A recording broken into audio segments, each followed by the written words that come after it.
How's it going, everybody? I am Donut. This is, of course, a Black Lives Matter, all cops are bastards and trans rights supporting channel. If you're not supporting that shit, get the fuck off this channel. This is One Piece Movie 5, The Curse of the Holy Sword, The Cursed Holy Sword. The Cursed Holy Sword. So, it's gonna be a Zoro thing. He's gonna get a Cursed Holy Sword. He's gonna use it for only this movie and then get rid of it at the end of the movie. And yeah, I think it's going to be interesting to have an actual Zoro-focused movie, if that is what this is going to be. I can only assume so. I'm pretty sure I'm pretty sure I've seen the cover for this one of, like, Zoro holding the sword and everything. I'm sure I've seen that on, like, the OST or whatever. So that's what I'm thinking of. So I'm assuming this is going to be a Zoro-focused movie. Of the crew, are we gonna have Franky on board yet? I'm gonna say no. I'm gonna say this is pre-Franky still. That's my guess. All right, let's jump into it.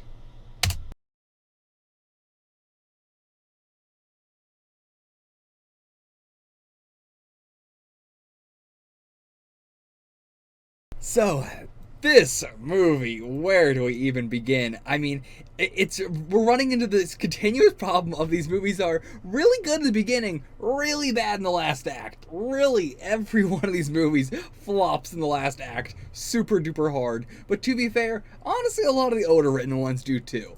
Like, it's hard to do a final act in a movie that isn't bad. Especially like an anime movie like this where you're, having to just sort of piggyback off something that already exists and everything. I get it, it's difficult, but this one was the worst out of all of them, I think.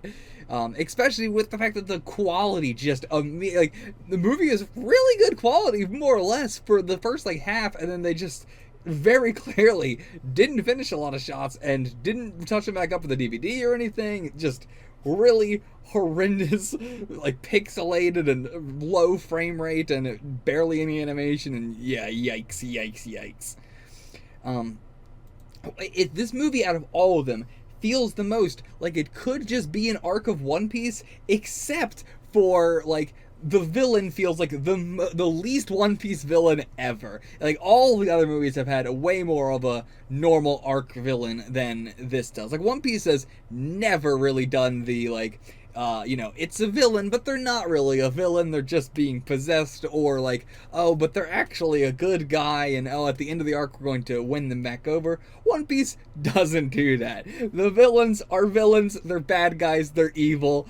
It's really stupid having this, like, oh, actually he was good at the end and we saved him, and I know his entire dream was wanting to do this, but trust me, he didn't want to do this.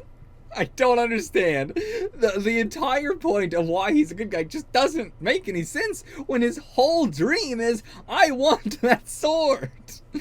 And I want to make the world, this evil age, or the age of darkness and all that stuff.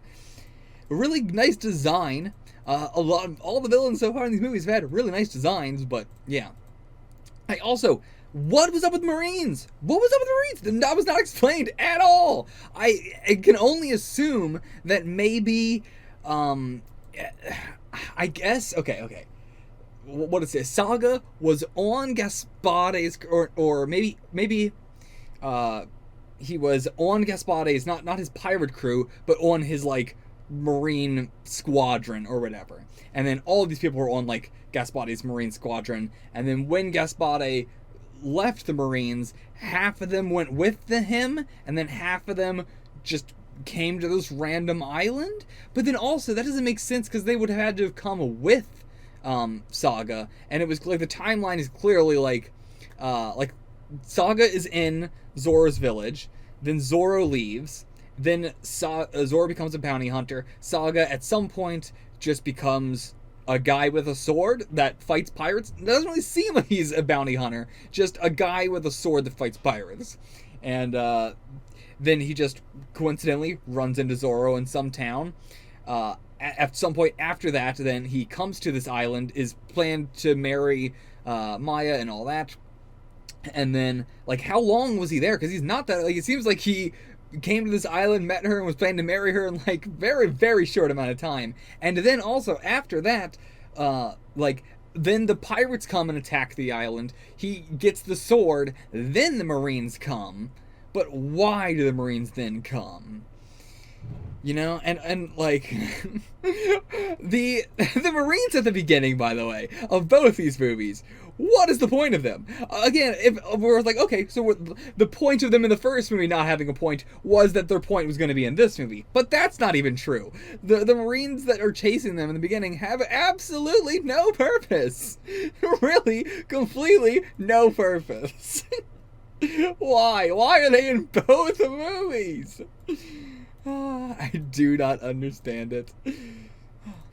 And but also, okay, so like with the Marines all have katanas. Is that because he like told like where did he get these katanas?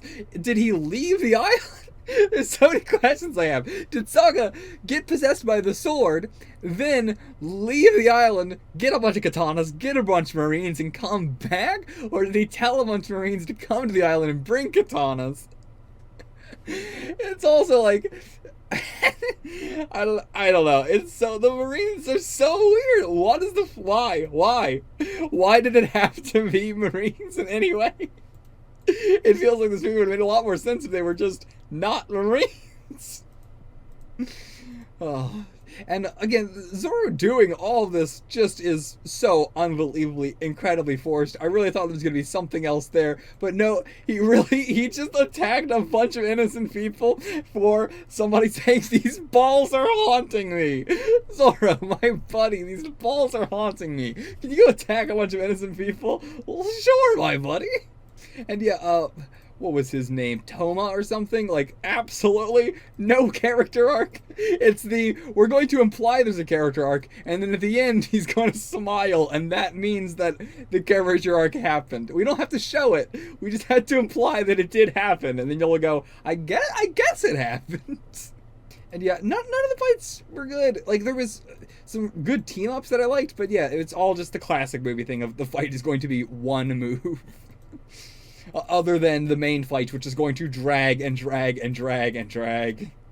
But yeah, super duper promising beginning. I like a lot of the aesthetic stuff in the beginning and just the way we set up everything. The cave is, again, pointless. No point to the cave whatsoever. They make a very big deal about, okay, so we're all going to split up and go back to the cave, and then we don't see any of it. So there's no point. They could have just had them walk to the mountain. This movie doesn't need to be an hour and 34 minutes. This movie should have been like the other ones where it was like 44 minutes. And I think it would have been a much, much better movie. But the fact that they were like, oh, we're in HD now. We got to make them an hour and a half. And, oh, it did not need to be. Really did not need to be. And, I mean, this movie is also just convenience central. Like, just every plot point in the movie is reliant on the most convenient thing happening at that exact time. There's not a single plot point in this movie that is not, it doesn't happen because of convenience. No one is, like, actionary in this. It's all just, well, I guess this is happening, so we're doing this now.